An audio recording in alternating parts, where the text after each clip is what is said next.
Hey gang.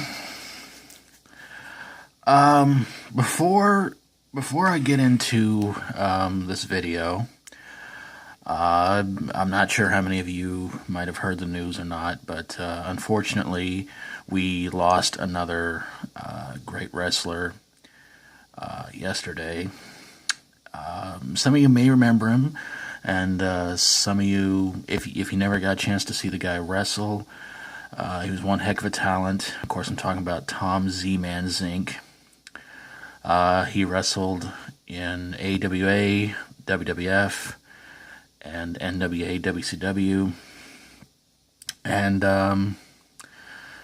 when I read the news, I was really pretty shocked about it, of course. And I found out he was only 59 years old when he passed. And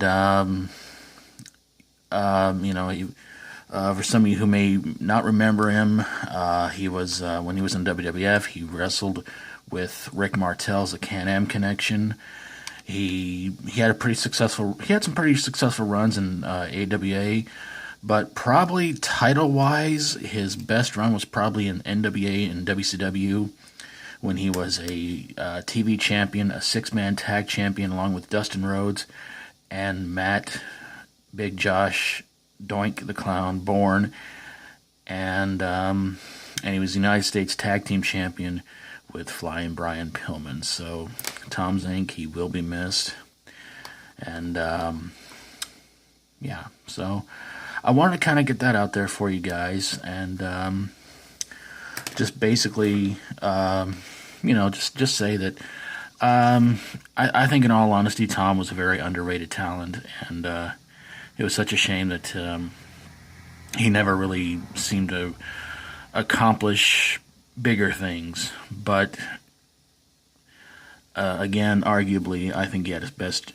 run in NWA, WCW. So yeah, so Tom, he will definitely be missed. Okay, so let's get to the results real quick, and because that's what you guys came here for.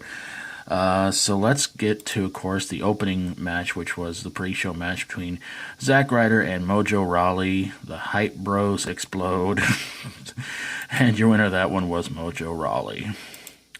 First match on the card on the big show was Baron Corbin defending the U.S. title in a triple threat match against Dolph Ziggler and Bobby Roode.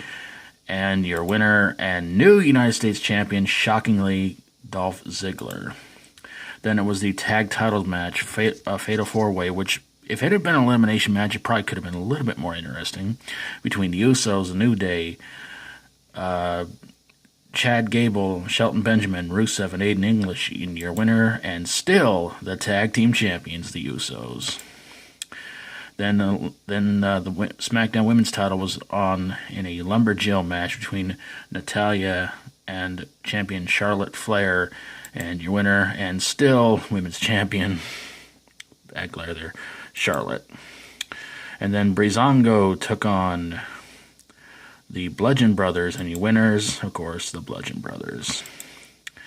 And then it was the big tag team match between Shinsuke Nakamura and Randy Orton against Kevin Owens and Sami Zayn. And who's still with the company? Of course, Kevin Owens and Sami Zayn. And then it was a WWE title match between AJ Styles and Jinder Mahal. Your winner, and still WWE champion, AJ Styles. Alright. So, let's kind of get the ranting over with. Alright. Zack Ryder, Mojo Rawley. Honestly, that's something I completely forgot even was even really a thing. I was like, huh? Oh, they're going out at the pre-show. Oh. Okay. I guess maybe they're going to finally give Mojo that push that a lot of people thought he was not going to get ever since he won the, Andre the Giant Battle Royal at WrestleMania, which was also a pre-show match. So, yeah. Maybe 2018 will be a good year for Mojo. We'll see. Dolph Ziggler winning the U.S. title.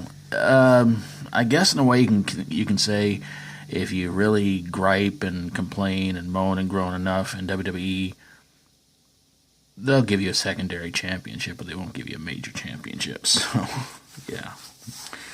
The Usos keeping the tag titles was quite a surprise, I'll be honest with you. I didn't really know what to expect in that one. Again, if it had been an elimination tag match, I think it could have been just a little bit more interesting, and it could have given any tag teams a chance to get the belts. But I mean, Usos winning last month, beating Cesaro and Sheamus was kind of a surprise, and maybe there's going to be a good push for those guys. But who are their next opponents going to be? Well, I'll get to that in a minute. Charlotte keeping the women's title from Natalya, and no cash in. Doggone it. Because I was actually going to add on points to that one too if Carmella had cashed in and had beaten Charlotte. I was just going to say bonus points, but no, that didn't happen. Maybe they're going to save that one for WrestleMania. I don't know. The Bludgeon Brothers defeating Breezango. I think those two are going to be the next contenders for the tag team titles. I think that's where this is going to be heading to. The Bludgeon Brothers. Seriously, give them Viking helmets and have them walk out with the Berserker. I'm really dating myself on that one. So, if you don't remember the Berserker, just don't worry about it.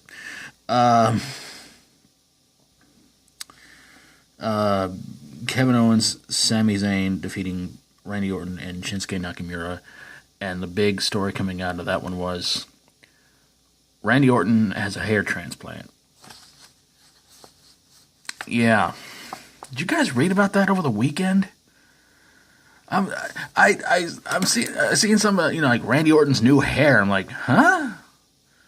Is he growing it long? What's going on? And just says he got a hair transplant. I'm like, so? Jeez, that's a slow news day right there.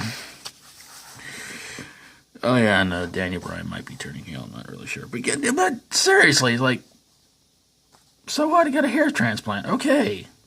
Of course, he shaved his head a lot, so I guess it's kind of bound to happen. I don't know. AJ Styles keeping the WWE title from Jinder Mahal. Again, after Jinder wrestling Triple H in India and pretty much getting beaten by Triple H, you had to figure his run was pretty much going to be done and over with. But you can probably more than likely bet he'll be one of the 30 participants in the Royal Rumble next month. But will he win it? Probably not. But I will tell you guys ahead of time. As far as the Royal Rumble match itself, I'm going to try and pick 15 of who I think is going to win. It's going to be 7 from Raw, 7 from SmackDown, and 1 just to round it out from either brand. So, yeah. As far as the matches goes, if they do the triple threat match with Brock Lesnar, Kane, and Braun Strowman like they're teasing, it could be interesting, maybe. I don't know. So for those of you wondering who won the little bet between Danny Knightmare and myself, we tied again.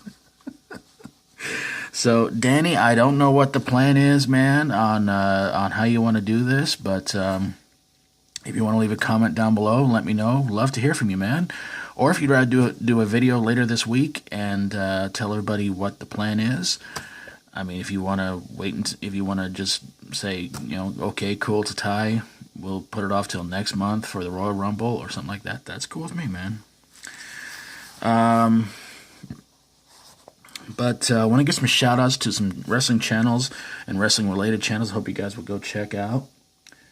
So please go check out, and there's a lot of them here this time around, Will's World, Danny Knightmare, Rayne Q, Wrestling with Regret, The Hannibal TV, Sammy Guevara, One True Fan, Jim Cornette's Talking Sense, Matt Jerishow, Arcadian Vanguard, Slat Rock Wrestling, RADPROEmbryonix, ColtCabana, Impact Wrestling, Wrestling Hut, Kayfabe Commentaries, the AWA Collection, Hockey Mask Guy, Mick Foley. GOProWrestling, for wrestling fans, Vintage Extreme. Ring of Honor Wrestling, Papa J Smoove Wrestling. Adam Dunn, YaBoyCompton, OldSchoolWrestlingNetwork, Gordon Maston, markboy's Variety Channel. Cultaholic, Rassle Reel, Tomer Hanna 15.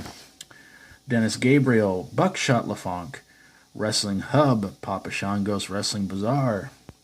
Christian Maricold, TNA Bound 2009, George Redcorn, World Famous Flea Market, Spot Show Wrestling, Mabel Mania, RF Video 1, WrestleLamia, The Wrestling Collector, NorCal Pro Wrestling, Insane Championship Wrestling, Lee Flicks, Controversial Wrestling Shoots, WrestleManiac 1130, Trader Jack 641, High Spots, Defiant Wrestling, What Culture Wrestling, and Title Match Wrestling. Whew, okay. No telling how many there's going to be to read off for next month, but I always like to try and help out wrestling channels as much as I can. So I hope you guys go check out those channels. And of course, if you like my videos, always feel free to subscribe, and I'd love to hear from you guys in the comments below about how you would grade this pay-per-view, and of course, your picks for worst pay-per-view of 2017 from the WWE. And I'll hopefully get that top 10 going around WrestleMania week. So put in whatever you guys want, pick as many as you want, and we'll see what happens around March or April whenever they're doing WrestleMania 34. Thanks for watching, everybody. Please go check out those channels, subscribe to them, and I guess I'll see you guys for the Royal Rumble. So until then, God bless you all, and as always, stay strong and rock on.